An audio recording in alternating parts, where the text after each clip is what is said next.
Bom dia a todos. Bom dia a todos. Estamos agora abrindo a sala para começarmos o nosso webinar. Eu sou o Fernando Carvalho Lima, sou o diretor regional da BRH São Paulo, na Regional Metropolitana Oeste, que cobre 8 municípios, desde Osasco até Araçariguama, e a nossa base é em Barueri, especificamente em Alphaville. Queremos agradecer a participação de todos vocês, dar-lhes as boas-vindas e agradecer também ao professor Pedro Martins, que generosamente volta ao nosso Zoom para compartilhar conosco seus conhecimentos e também a sua visão sobre essa nossa proposta de arrancada exponencial dos recursos humanos no pós-Covid. Ainda não atingimos o pico da pandemia aqui no Brasil, mas São Paulo está muito próximo disso. Estão dizendo que nas próximas 2 semanas deveremos atingir essa situação. O Pedro vai poder comentar conosco sobre o cenário da Covid, para que a gente possa, então, falar como nós vamos reagir e agir, e como devemos agir no pós-pandemia. O professor Pedro, ele vai se apresentar, mas eu gostaria de adiantar que ele tem sido um grande colaborador conosco. Ele tem um currículo vastíssimo. Nós publicamos aí no convite uma pincelada do que é a grande experiência de mais de 40 anos que ele tem já na área de consultoria, tendo sido presidente da REI em Portugal e na Europa, e também da Mercer, né? Ambas foram depois adquiridas pela Korn Ferry. Ele vai nos dar detalhes.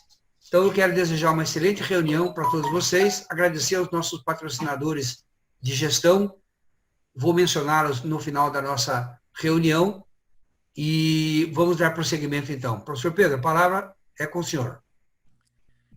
Bom dia a todos. Eu aqui agradeço a vossa atenção e o vosso interesse, conforme o Fernando pediu, fazendo uma breve apresentação. Deixa eu só ver que o slide não está. Passou.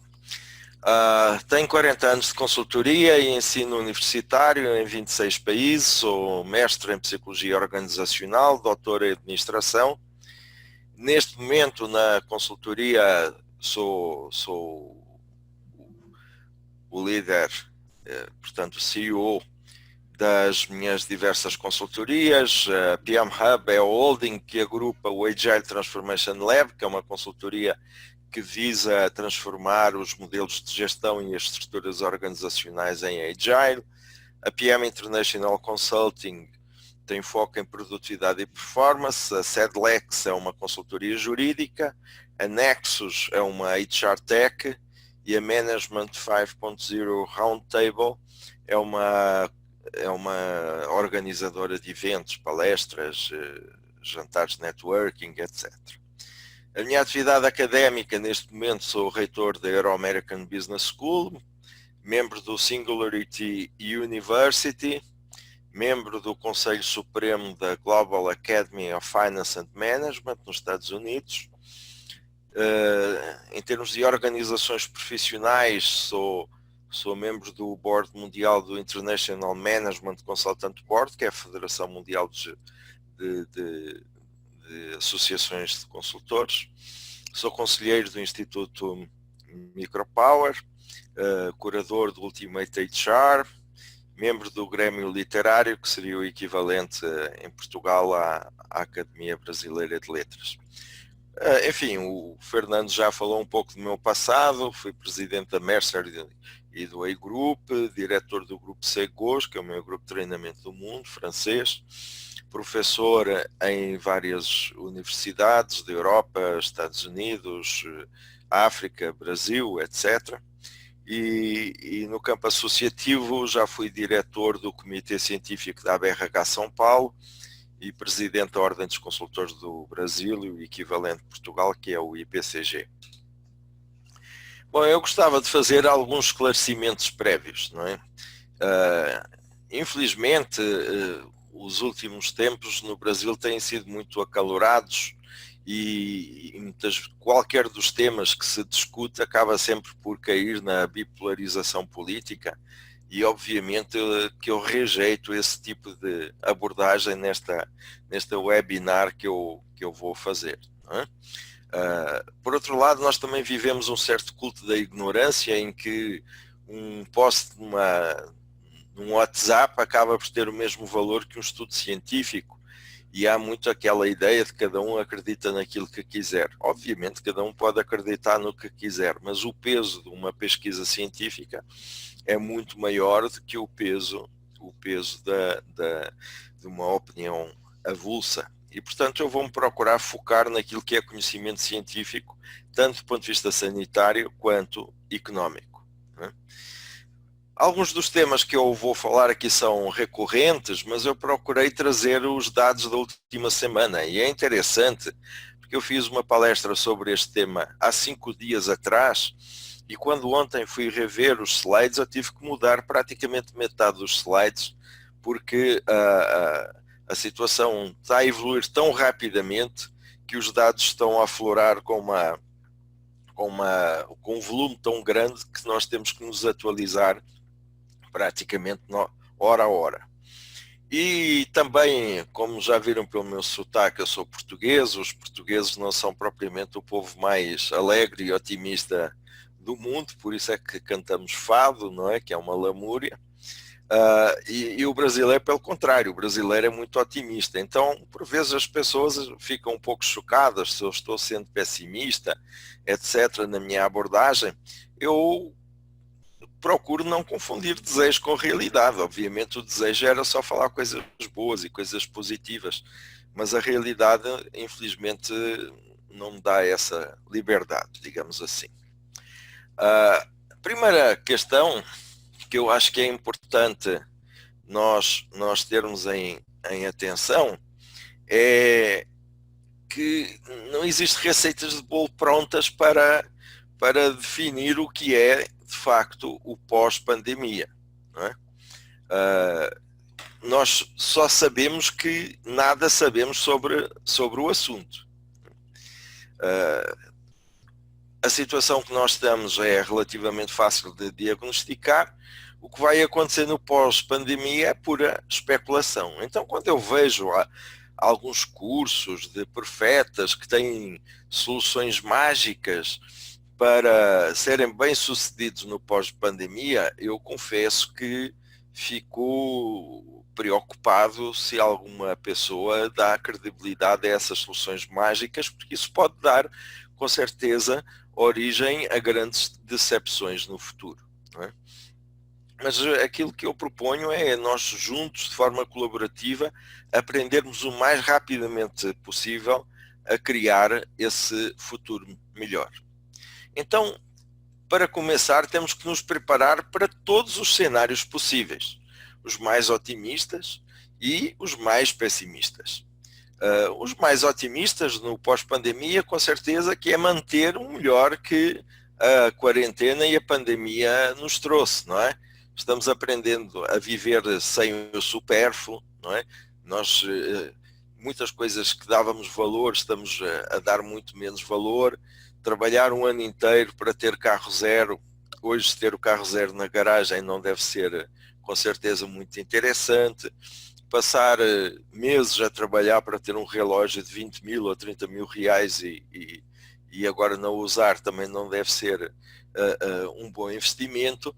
Então nós estamos começando a aprender a viver sem o supérfluo e provavelmente a sociedade pós-pandemia pode ser essa sociedade sobre o essencial, valorizando mais as pessoas, as relações interpessoais, as relações familiares, profissionais, não é? É interessante esta questão da comunicação através das redes sociais e dos webinars, etc., que é uma forma, digamos assim, de comunicação à distância, mas que nos dá uma proximidade maior que nós muitas vezes teríamos pelo contacto pessoal. Eu Imagine, por exemplo, se eu tivesse a fazer esta palestra para uma sala com 100 ou 200 pessoas, essas 100 ou 200 pessoas não tinham a possibilidade de me olhar no olho que têm através, por exemplo, do Zoom, que tem uma proximidade muito maior. Nós estamos também incentivando o capitalismo sem capital, não é? Esse capitalismo sem capital é o que permite, por exemplo, uma pessoa pegar num laptop, e reparo, obviamente que muita gente não tem possibilidade de comprar o laptop, mas o laptop é menos de metade do preço de um celular, e hoje quase todo mundo tem celular.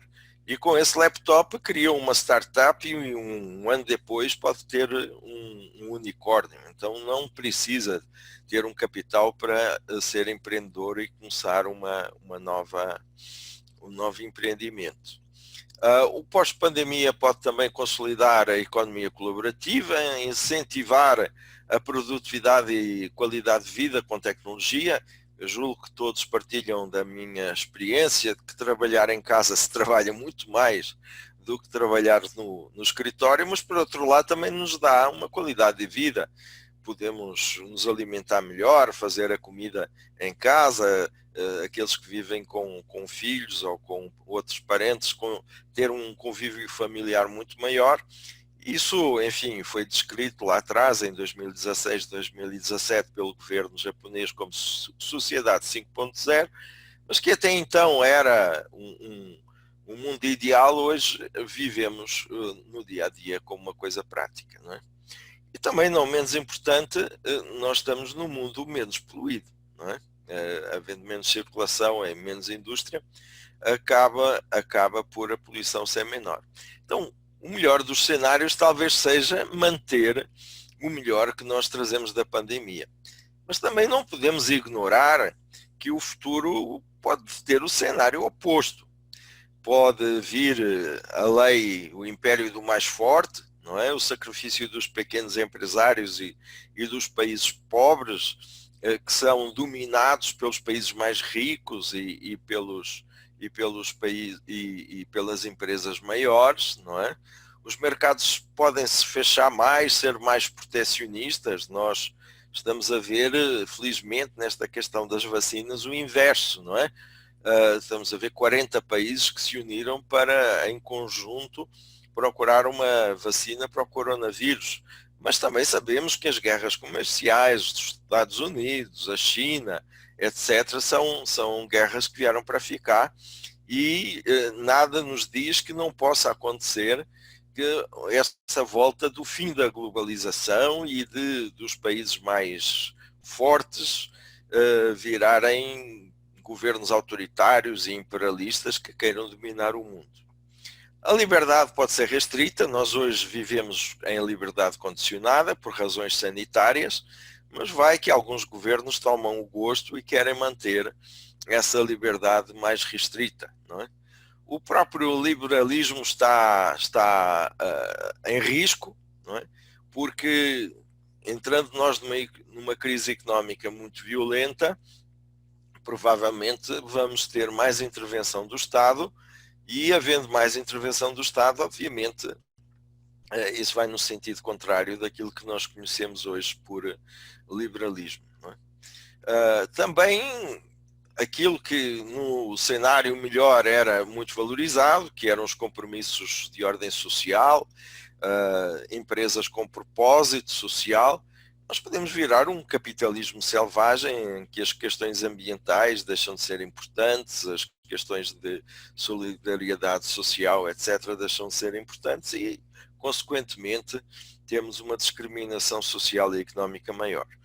Então, não sabendo nós qual é o futuro, temos que nos preparar para todos os cenários. E todos os cenários, menos voltar atrás. Porque voltar àquilo que era antes aparece-me absolutamente irrealista. Então, para entender o papel do RH na arrancada da retomada exponencial, precisamos ter alguma expectativa sobre alguns assuntos que são importantes. Primeiro, quanto tempo vai durar esta pandemia para nós nos planejarmos, para nós estruturarmos? Depois, quanto tempo dura o isolamento social? Porque a pandemia pode continuar por algum motivo e o isolamento social não. Quanto tempo dura a crise económica subsequente que nós já sabemos que vai existir? E como vai ser essa sociedade pós-pandemia? Como vai ser essa crise económica pós-pandemia? Como vão ser as empresas e os mercados pós-pandemia e durante a crise económica? Como é que nós podemos ter resultados exponenciais nesse contexto, que é um contexto, obviamente, negativo, de crise económica violenta e de uma pós-crise sanitária forte? Então, aí sim, nós podemos definir qual é o papel do RH na arrancada exponencial. Vou abordar muito brevemente todos esses temas, porque são muitos, mas eu julgo que são necessários para nós chegarmos ao último. Em primeiro lugar, nós temos uma ideia, muitas vezes, que a pandemia vai acabar no dia em que o governo decretar o fim da quarentena.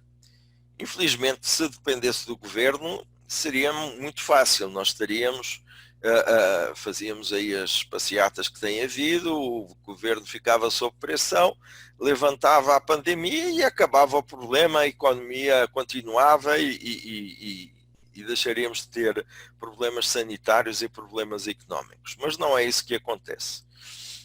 Nós podemos ter um período de pandemia mais curto e mais violento, no caso de o isolamento social ser baixo, ou podemos achatar essa curva e então teremos uma pandemia um pouco mais longa, mas muito menos agressiva e, consequentemente, também com menos impacto negativo na economia. E poucas vezes se fala naquilo que se chama o rebote ou a segunda vaga da pandemia. Há países que já estão na segunda vaga da pandemia e alguns outros que já estão preparando para uma terceira vaga da pandemia. Só para recordar a gripe espanhola, que obviamente foi no início do século passado, em que a medicina não estava tão evoluída quanto hoje, mas a pandemia da gripe espanhola demorou 2 anos. Então temos que nos preparar para um período longo de pandemia e de isolamento social. Há vários estudos e o que varia nesses estudos tem a ver com as premissas, e no caso a premissa principal é qual é a taxa de isolamento social, que prevêem que a pandemia no Brasil dure até agosto, ou seja, a primeira vaga da pandemia dure até agosto, outros falam em julho, outros falam em junho, e muitos devem questionar, então, mas se há cientistas que estão de acordo que é agosto, outros que é junho, é porque a ciência é pouco rigorosa. Na realidade, a ciência e os modelos matemáticos são extremamente rigorosos. As premissas é que são diferentes. O isolamento social aqui há 2 semanas era superior a 60%, hoje é inferior a 50%, e isso é que varia, é que faz a variância dos cálculos. E, por vezes, nós não temos a sensibilidade como pequenas diferenças de taxa de isolamento social tem um impacto tão grande no número de vítimas e na duração da pandemia quanto tem na realidade. Não é? E não se esqueçam que a duração da pandemia tem um impacto direto na economia. Então, ao falar de melhorar o isolamento social, ao falar de diminuir a duração da pandemia e a agressividade da pandemia, nós estamos também a falar em minimizar a crise económica subsequente. Vejam, há 2 semanas atrás, isto é um estudo, é dos estudos considerados mais rigorosos e mais confiáveis, que é da Universidade de Singapura. Há 2 semanas atrás, nós tínhamos um isolamento social na ordem dos 60%. Então, nós tínhamos previsto que o pico da pandemia seria 8 de maio e o final da pandemia 6 de julho. Apenas em 2 semanas, o isolamento social médio diminuiu para 48%, o pico foi atirado para 28 de maio, o fim para 17 de agosto e o número de vítimas mortais, em termos de probabilidade, que é a curva que vocês veem veem aí nesse gráfico, passou para mais de 90 mortos do que aquilo que estavam previstos no dia 29/4. Então vejam como estas questões são extremamente sensíveis e têm um impacto tão grande, não é?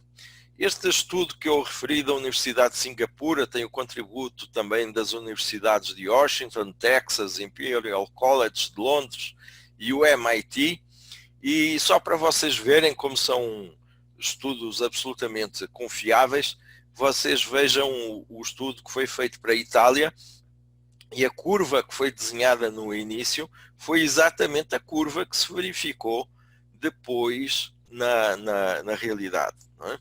Nós sabemos que a Itália está já e no final na curva decrescente da pandemia, e eles acertaram praticamente em tudo. Infelizmente, se olharem para o gráfico do Brasil, nós ainda estamos praticamente a 1/3 da pandemia, ainda estamos bastante longe da fase mais aguda da pandemia, e se confirmarem em relação ao Brasil tudo que a Universidade de Singapura projetou em praticamente todos os grandes países do mundo, ainda temos que nos preparar para um embate de facto muito difícil. Bom, como eu disse, aqui a informação acontece a toda hora, muito rapidamente, não é? Então eu procurei a informação apenas dos últimos 4 dias, e o Imperial College de Londres, que, como sabem, é uma escola respeitadíssima, que tem 14 prémios Nobel, não é? Diz que o Brasil tem a maior velocidade de transmissão de coronavírus do mundo. Portanto, a velocidade aqui é muito rápida, não é? O novo ministro da Saúde é muito claro, dizendo que o distanciamento social é a regra de ouro do governo, ou pelo menos do Ministério da Saúde, em relação ao embate da pandemia aqui no Brasil. O próprio Trump, que é um aliado político do governo atual do Brasil, ele critica a forma como o Brasil está a enfrentar o coronavírus, não é? E há uma previsão de recorde portanto, de vítimas com apenas com este 48% de isolamento social, que corresponde ao gráfico que eu apresentei anteriormente. Bom, também com a informação dos últimos 4 dias, é importante vocês verem o impacto que tem o afrouxamento do isolamento social no prolongamento e na severidade da pandemia, porque isso tem a ver com os nossos planos de RH, não é? Nós temos que nos preparar para uma crise sanitária mais longa, mais dura, ou mais curta, menos dura, e, consequentemente, as consequências económicas também vão ser proporcionais a isso. Apenas há uma semana atrás, os Estados Unidos resolveu, em 19 dos seus 50 estados, começar a afrouxar o isolamento social, apenas há uma semana atrás. Ontem, isto em 28 de maio, quando nós chegamos a 20 de abril, o presidente Trump previa um máximo de 60 mil pessoas infectadas nos Estados Unidos que morreriam, não é? Isto em 20 de abril, praticamente há 15 dias atrás. No domingo passado, o próprio presidente Trump previu que esses 60 mil passavam para 100 mil mortos, exatamente devido ao afrouxamento do isolamento em 19 estados. E ontem a força-tarefa da Casa Branca, responsável por coordenar as atividades relativas ao coronavírus, já previa 240 mil mortos, apenas pelo afrouxamento do isolamento social em 19 dos 50 estados dos Estados Unidos. Essa foi também a tendência que nós vimos em alguns países europeus que já estão na curva decrescente, já diminuíram, portanto, a agressividade da pandemia, mas que resolveram fazer flexibilização da quarentena quando atingiram um R1 ou menos que R1. R1 é a taxa de contágio, é a taxa de infecção, não é? Em que uma pessoa contagia outra.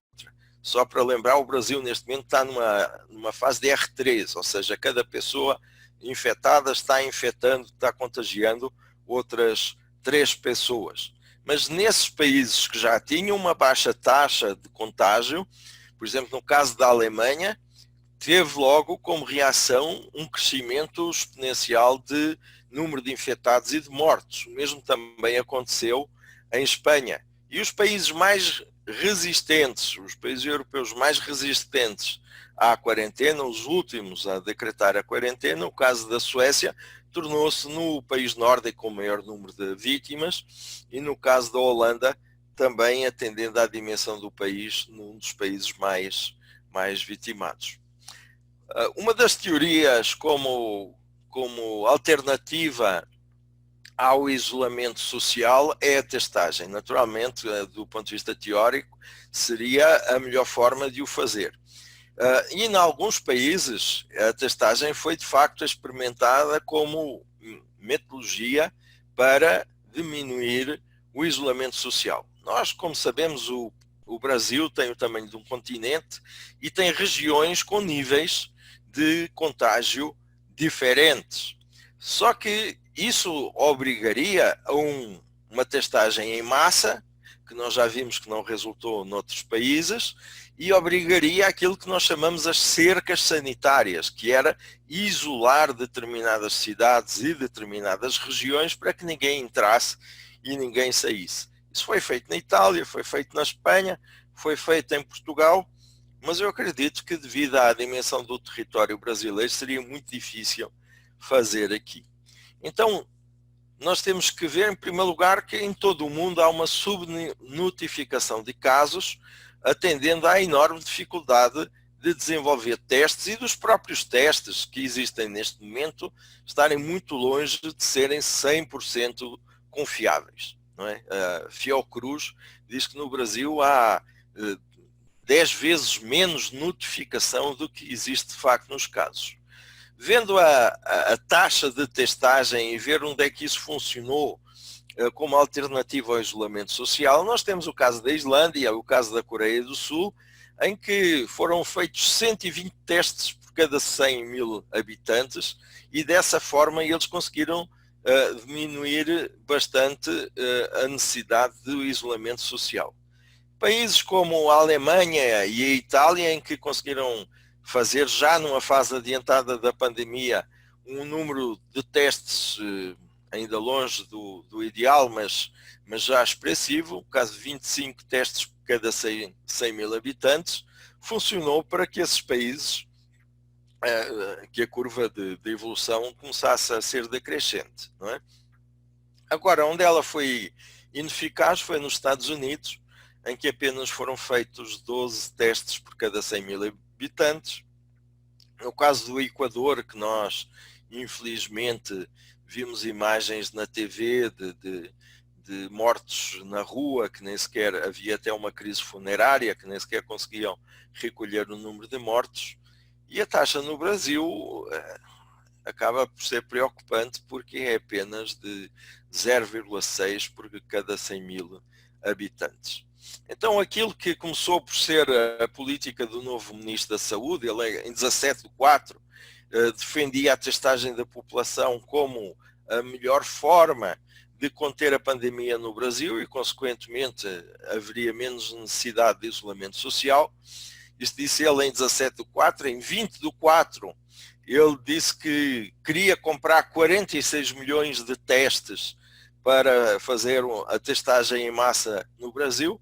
E em 22/4, apenas 2 dias depois, já dizia que não havia possibilidade de fazer isso no Brasil, por vários motivos, porque é difícil adquirir os testes, porque realmente fazer um teste em massa numa população de 210 milhões é de facto muito difícil. E então no mesmo dia ele passou a defender como a estratégia do Ministério da Saúde o isolamento social.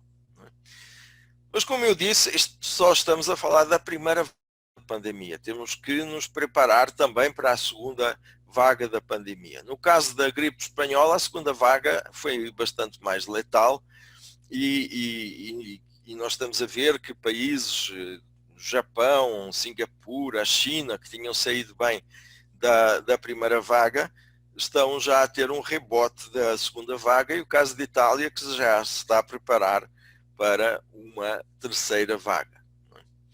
Agora, só há uma forma imediata de minimizar a recessão económica pós-pandemia. O próprio governador de São Paulo diz que não vai haver flexibilização se o isolamento social for de 48%, como é neste momento. Na realidade, eu, na minha opinião, e usando, digamos, critérios de natureza científica, sanitária, daquilo que eu conheço, o isolamento de 50% também não é suficiente para nós termos uma curva decrescente da crise sanitária. E sem resolver a crise sanitária, nós estamos a agravar a crise económica. É isso que nós temos que ver. O Imperial College fez um estudo muito interessante nas 43 cidades dos Estados Unidos que tiveram gripe espanhola, e ele chegou a uma conclusão inequívoca, que as cidades que tinham tido um isolamento social maior foram aquelas que tiveram uma recuperação económica mais rápida e mais bem-sucedida depois da pandemia. Não é? Estudos da Universidade de Noroeste, de Chicago, que o nosso ministro da Fazenda, da Economia é formado e tem um apreço tão grande, e o Imperial College também, eles comprovam de facto aquilo que para mim é evidente e para outras pessoas não é tanto, que quanto menor for a crise sanitária, menor será a crise económica. O Sami Daman fez um estudo para saber qual era o custo para a economia, o impacto negativo de cada morte prematura na economia. E chegou à conclusão que no Brasil seria de 630 mil reais por cada morte prematura. Ou seja, seria menos 630 mil reais que iriam circular na economia brasileira. O mesmo estudo feito pela New York City, nos Estados Unidos, diz que o impacto negativo da morte de cada norte-americano é de 2 milhões de dólares. Não é que os norte-americanos sejam banhados a ouro, mas é simplesmente porque a economia norte-americana é muito maior que a economia brasileira, consequentemente o impacto de cada morte também é muito maior. Mas é só fazer as contas de qual era o impacto negativo de termos mais mortos pela crise sanitária, para vermos qual era o impacto que isso tinha na nossa crise económica. Então, a pandemia é o terremoto, e esse terremoto vai dar origem a um tsunami, e esse tsunami é a crise económica. Mas há uma fase intermediária pelo meio, que depois da crise sanitária, nós vamos ter uma crise depressiva forte, e isso para nós, RH, é muito importante nós termos consciência disso. Eu vi há 2 dias uma reportagem da CNN nas ruas de Milão, onde eles entrevistavam as pessoas das ruas de Milão, e portanto já numa fase de desaceleração, onde o isolamento social era menor, e quase todas as pessoas que eles abordavam na rua respondiam chorando. As pessoas estão em colapso emocional depois de passarem por uma crise sanitária tão violenta, por um isolamento social tão violento, e por terem fortes restrições na fase de descompressão da quarentena. As pessoas não têm livre circulação, as pessoas vão ser avaliadas a todo momento, qualquer edifício que entra, medem a temperatura, têm que usar máscara, têm que lavar constantemente as mãos com álcool gel, etc. Tudo isso está criando uma crise depressiva na Itália, que é muito mais forte que a crise que houve durante a crise sanitária. Não é? Durante a crise sanitária nós também vimos reportagens que as pessoas cantavam às janelas e mantinham uma certa saúde mental. Mas isso está tendo reflexos no pós-pandemia, porque praticamente todas as pessoas ou perderam alguém da família, ou algum amigo, ou algum vizinho, ou algum colega de trabalho. Então o cheiro a morte ainda continua muito presente na sociedade italiana, e todas essas restrições e o longo período de isolamento geram problemas depressivos muito graves. E obviamente depois vem a crise económica. Essa crise económica é provavelmente uma das crises económicas mais violentas que nós vamos enfrentar nos últimos 100 anos. Nenhum de nós experimentou em vida uma crise económica deste tipo, não é? Na Alemanha diz que é a maior recessão dos últimos 50 anos, o Trump prevê mais de 20% de desempregados e por aí fora, não é? Também, quanto tempo vai demorar esta crise económica? Alguns economistas, aqui há opiniões contraditórias, umas mais pessimistas, outras mais otimistas. Por exemplo, os alemães estão otimistas, dizem que este ano a recessão vai ser grande, mas o desemprego não vai ser afetado. O FMI também diz a mesma coisa em termos mundiais. Nos Estados Unidos, o Banco Central fala que a crise pode durar até 2021, mas como eu disse, nós, como não sabemos qual é o cenário, temos de nos preparar para o melhor e preparar para o pior. Também essas perspectivas são contraditórias em relação ao Brasil, não é? O ministro Paulo Guedes está muito otimista, fala que vamos surpreender o mundo de novo, mas alguns economistas do Banco Fator, de outros bancos, do próprio FMI, prevêem que, de facto, a recessão económica no Brasil também possa durar até ao final de 2021. Há uma necessidade clara de um forte investimento dos governos para recuperar essa economia. E é isso que nós temos visto em governos da Europa, do Japão, dos Estados Unidos, etc. Quando nós comparamos, porque comparar em volume de dólares qual é que é os estímulos à recuperação económica, isso obviamente depende muito da riqueza de cada um dos países. Mas quando comparamos por percentagem do PIB, já estamos a usar a mesma matriz de comparação. E, de facto, a diferença entre os países de investimento na recuperação económica dos governos desses países é muito diferente, vai de 2% a 20%. Mas o que está mais ou menos consensual pelos economistas do mundo, em todo o mundo, é que sem esse investimento nós não vamos conseguir superar a crise com um número razoável de falências e de desempregos, não é? Então, a conclusão que eu gostaria de tirar é que nós temos que nos transformar para aprender a reativar a economia durante o isolamento social da pandemia. Se ficarmos esperando que a economia passe, vamos falir esperando. Outra premissa que temos que aceitar é que, a partir de agora, vamos ter mais trabalho e menos remuneração e menos lucro. Os níveis de prosperidade que nós estávamos experimentando, infelizmente, não vão continuar nos próximos anos e temos que nos conformar com isso, não é? E temos que ser absolutamente disruptivos, partir imediatamente para uma nova realidade, novos mercados, novos modelos de organização, porque nós também vamos ter novas pessoas, ninguém vai sair igual ao que entrou nesta pandemia. Nós falamos que a economia está parada e de facto está suspensa, mas não todos os setores de atividade. Há setores de atividade que estão a continuar muito bem nestas restrições de quarentena e de isolamento social pela natureza dos próprios negócios. Há outros que, pelo contrário, estão praticamente na falência. O setor de moda, todo o setor de luxo, o turismo, então, a aviação, o entretenimento, etc.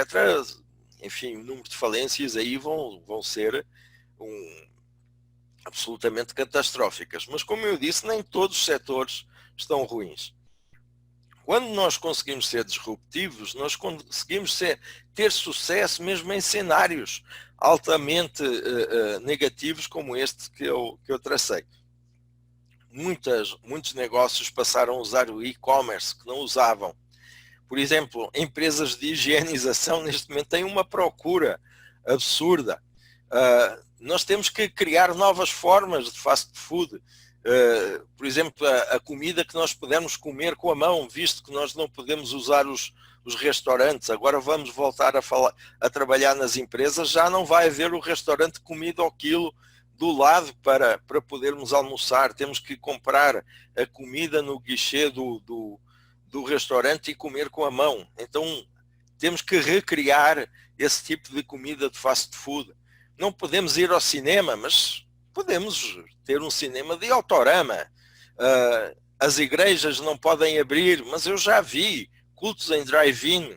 As feiras não podem funcionar, mas também já vi feiras em drive-thru. A telemedicina foi incentivada, a consultoria online, sistemas de ensino AVA, portanto, que não é o EAD, é o sistema, digamos, presencial, mas transmitido por vídeo. Garçons que se transformam em entregadoras, criar negócios dentro do próprio condomínio, por exemplo. Eu conheci alguns desempregados que estão ganhando bom dinheiro produzindo máscaras em casa, etc. Então, mesmo neste contexto quase dantesco, há muitas alternativas que nós temos. A primeira coisa que nós vamos encarar é a produção, a abertura gradual que nós vamos ter da quarentena. E essa abertura vai ser realmente bastante lenta para não acontecer o mesmo que está acontecendo nos Estados Unidos e que também, em parte, está acontecendo na Alemanha e noutros países onde a abertura não é tão gradual quanto deveria ser. Então a abertura vai ser gradual por regiões, por atividades, por perfis de consumidores. Por exemplo, pessoas mais novas podem circular, crianças mais novas podem ir à escola, etc.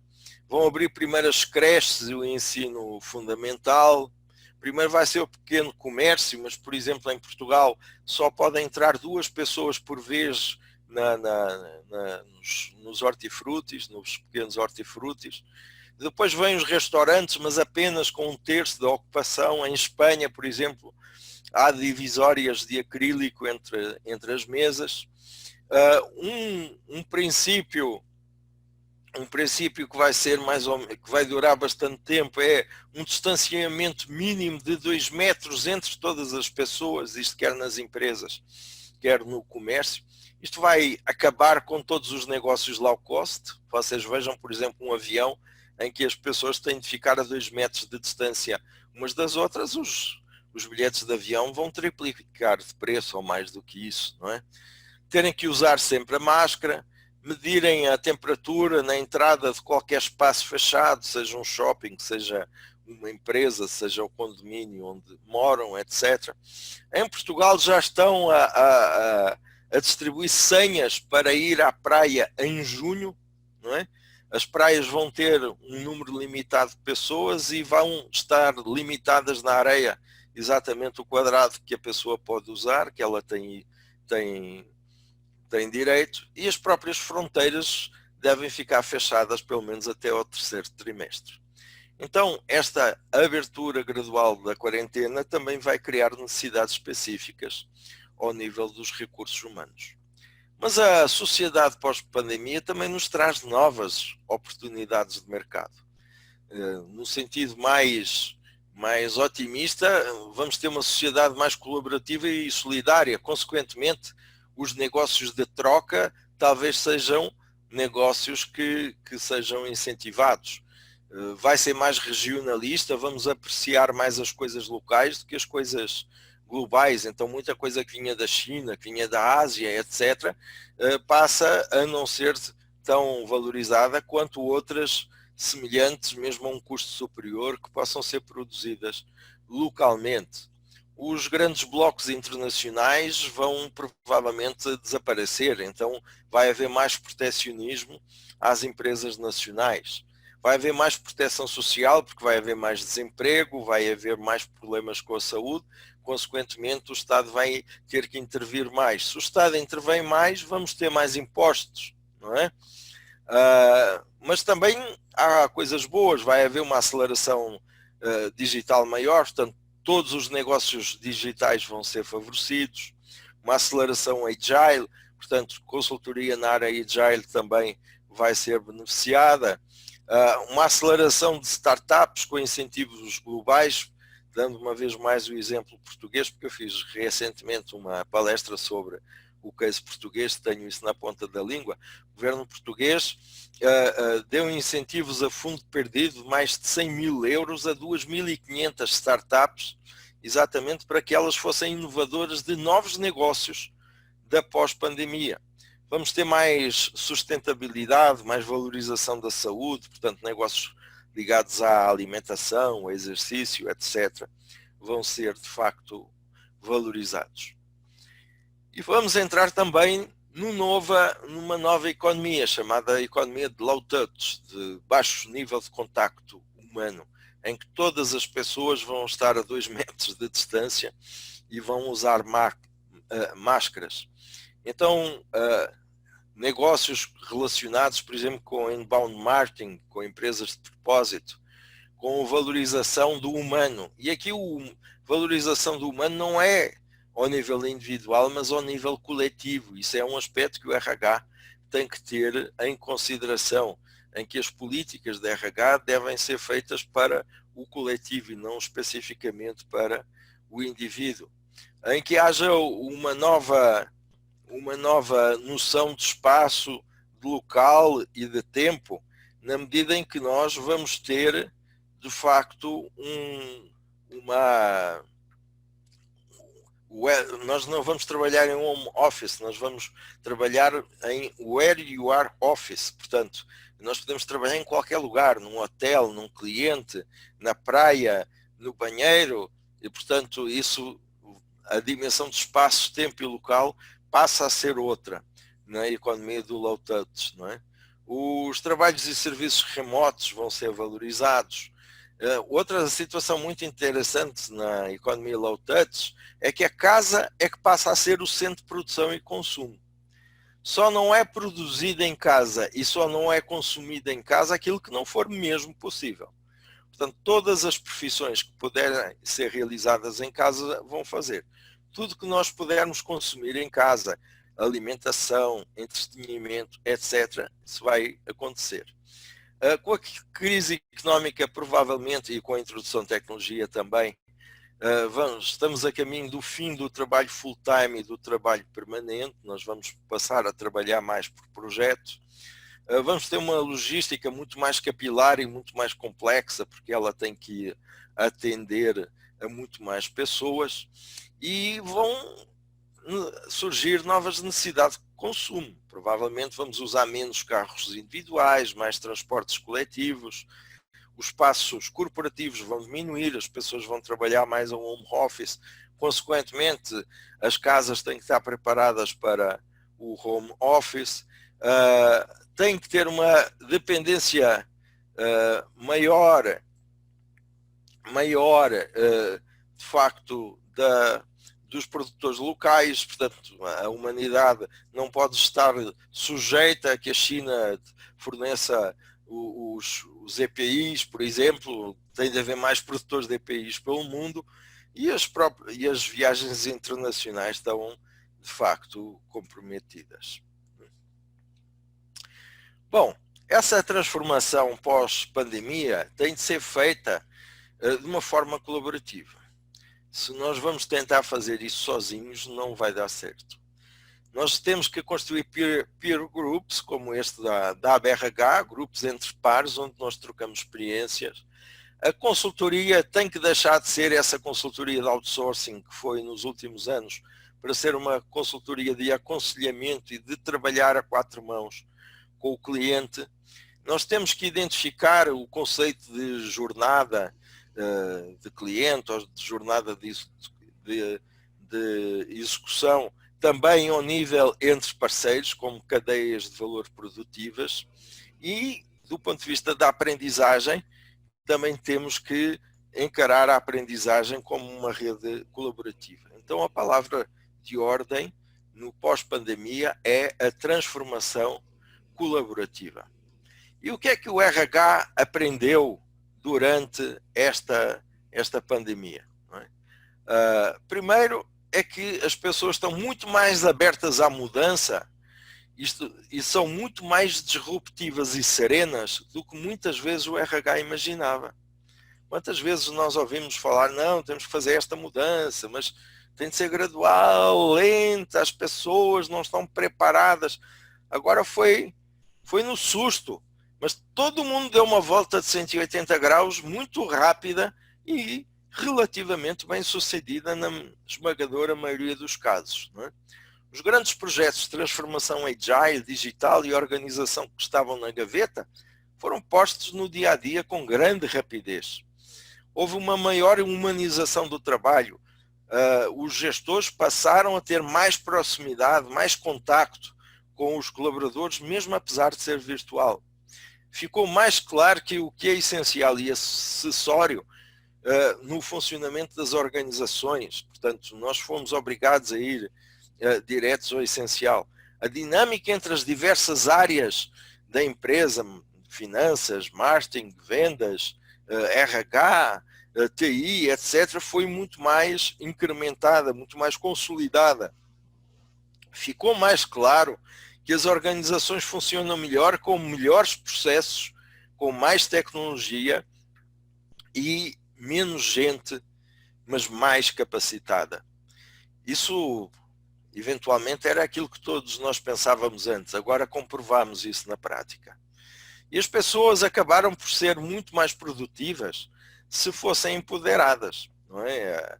A ausência da proximidade física obrigou a empoderar as pessoas e as pessoas desabrocharam, digamos assim, se tornaram mais produtivas.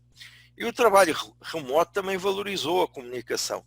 Nós hoje temos um contacto muito mais frequente do que tínhamos quando tínhamos acesso ao contacto presencial. E, naturalmente, o trabalho colaborativo. E seria aquilo, grandes aprendizados que nós, RH, teríamos feito durante este período da quarentena.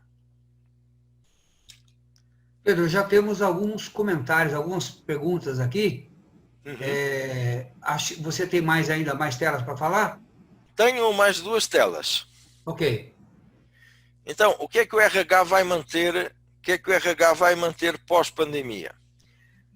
Deve manter este mindset de abertura à mudança e foco em resultados agile. Não é? Deve manter home office, não é? Há estudos que dizem que pelo menos 30% das pessoas que estão atualmente em home office devem manter. Devem manter esta liderança transformadora e empreendedora que está neste momento a pilotar as empresas durante a crise.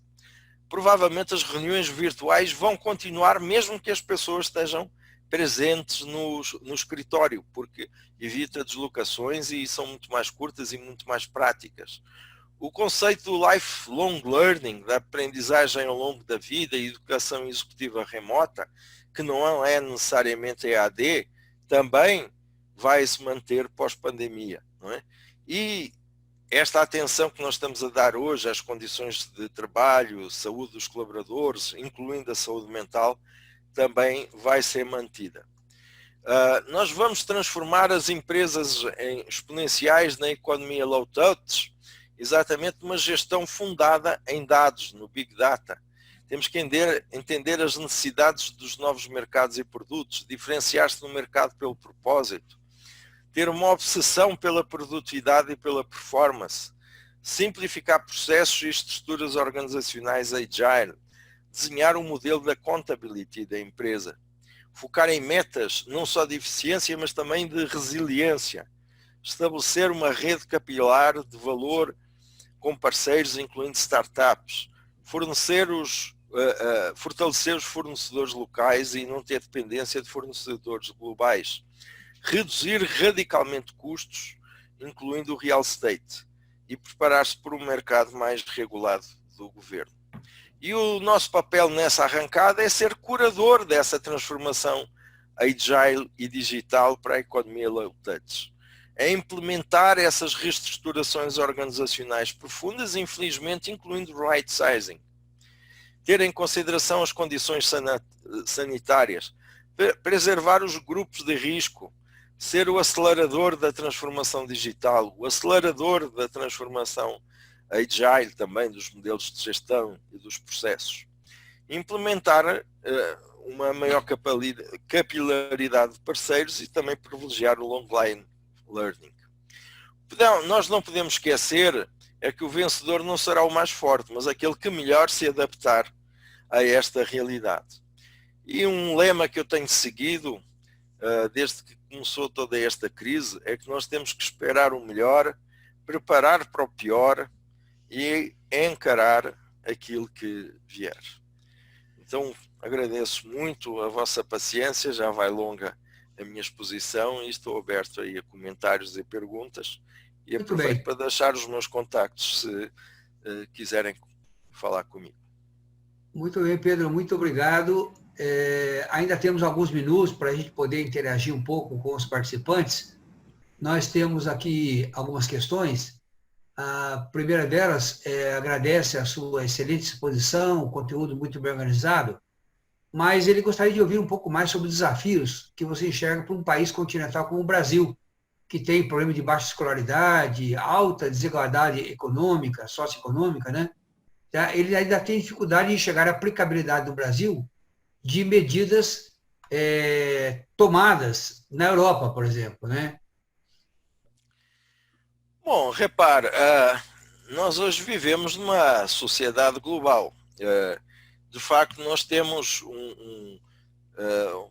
a discrepância social é muito maior no Brasil, o poder económico da maior parte da população é muito menor no Brasil, mas a parte interessante agora da economia low touch e da transformação digital é que tudo é muito mais democrático, não é? Antes nós precisaríamos, para criar uma empresa de serviços, por exemplo, de ter um capital significativo para implementar essa empresa. Hoje nós conseguimos fazer isso com um pequeno laptop. Antes, para produzir, por exemplo, ter uma indústria de máscaras, nós tínhamos de ter máquinas, tínhamos de ter empregados, tínhamos de ter hoje qualquer barraco numa favela, nem que seja costurando à mão, consegue superar essa escassez de resultados. Então, parece-me que a crise da quarentena, a crise sanitária, nos tornou mais iguais e não mais diferentes, não é? Então, isso nos aproximou, mesmo os países mais pobres, dos países mais ricos, e as oportunidades acabam por ser semelhantes nesses países. A grande diferença que nós temos é o investimento estatal, que está a ser muito diferente, não é? Por várias razões, que eu não vou especular, como eu disse, não quero entrar em discussões políticas, mas o investimento que houve do governo na retomada económica no Brasil foi de 2%, em alguns países do norte da Europa foi de 20%. Naturalmente que isso é mais fácil recuperar a economia quando tem isso, por exemplo, dando uma vez mais o exemplo de Portugal, mais de metade dos empregados portugueses estão a receber subsídio do Estado para não perder o emprego e para não terem qualquer quebra de rendimento durante a pandemia. Nós sabemos que o layoff no Brasil já é bastante duro, já é bastante significativo, a previsão de falências também, e a redução de salários acaba por ser uma medida relativamente frequente das empresas para superarem isso. Ora, obviamente que viver com metade do salário é muito mais difícil que viver com o salário inteiro, porque o governo complementou aquilo que a empresa não estava a conseguir dar, não é? Então, nesse sentido, digamos assim, macroestrutural, o Brasil não tem os apoios que têm alguns países europeus, sem dúvida. Mas do ponto de vista individual, de oportunidades individuais, eu não vejo grande diferença.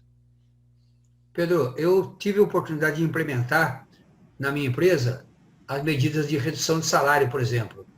E é interessante porque o governo construiu uma fórmula bem interessante, porque se você reduz, por exemplo, o salário e a jornada em 70%, a empresa continua pagando 30% do salário por 30% do tempo dele mas a empresa pode fazer uma ajuda compensatória que não é taxada, não tem absolutamente nenhum encargo, nem para a empresa e nem para o funcionário. Na nossa empresa, nós aplicamos 20%. Isso trouxe de volta a remuneração para 50%.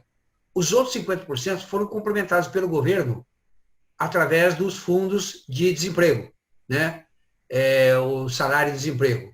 Isso significa que, para 90% da população que nós reduzimos salário e jornada, eles continuaram tendo exatamente a mesma remuneração que tinham, só que custou menos porque o governo abriu mão de uma parte disso, né? E está complementando o dinheiro com outra. Mas algumas preocupações que estão surgindo aqui nas questões têm a ver, por exemplo, com a questão emocional dos colaboradores. Como é que você vê as ações de recursos humanos ou da empresa para minimizar essa estafa emocional dos colaboradores? Bom, o Brasil já, mesmo antes da pandemia, já enfrentava um sério problema de burnout, não é? Do síndrome de burnout.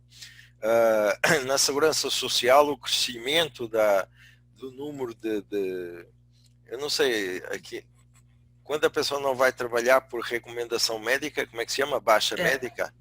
Afastamento de saúde. Afastamento de saúde.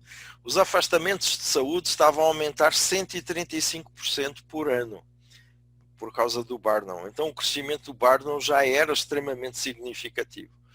E havia estudos que diziam que pelo menos 25% da força de trabalho do Brasil atravessava uma crise de burnout ou tinha atravessado. Então, o Brasil era o segundo país do mundo com maior problemas de burnout. Então, de facto, a população brasileira e os trabalhadores brasileiros já estavam fortemente afetados psicologicamente. O que é interessante naquilo que nós vimos, por exemplo, na Itália, é que uma certa, como é que eu ia chamar, endurance, capacidade de resistência que as pessoas tiveram durante o isolamento e a crise sanitária, depois desmoronou tudo quando se abriu a economia e quando, digamos assim, houve uma certa descompressão, não é? Então nós temos que estar preparados para essa crise de depressão pós-quarentena. E o que é que isso caracterizou na Itália? Medo. As pessoas passaram a ter medo de ser contagiadas por qualquer pessoa.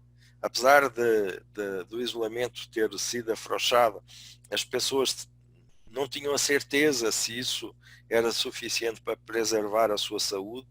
O medo da consequência económica que isso tinha, do desemprego, da fome, de tudo isso que está associado a isso, e isso está a imobilizar as pessoas. Então nós, RH, temos que nos preparar para essa onda depressiva que vem depois da quarentena, não durante a quarentena. Na quarentena ainda temos uma boa capacidade de resistência. Há empresas que já estão oferecendo assistência psicológica online, que é uma forma interessante. Os líderes têm de ser muito mais atentos à saúde mental das pessoas. Por exemplo, em relação ao burnout, eu vi muitos líderes desligar pessoas, acusando as pessoas de baixa produtividade, quando as pessoas tinham um problema de saúde. Não era um problema de compromisso com a empresa. Era um problema de saúde que não as permitia ter esse nível de desempenho mais elevado. E isso vai ter um impacto imediato muito forte. Então o RH tem de estar atento a essa onda depressiva, que não é necessariamente descompromisso com a organização. Os líderes têm que ser preparados para lidar com problemas de saúde mental que vão ser muito mais frequentes e muito mais graves, e o RH deve preparar os líderes para isso. Muito bem. Ainda tem mais algumas perguntas, mas infelizmente o nosso tempo está esgotado.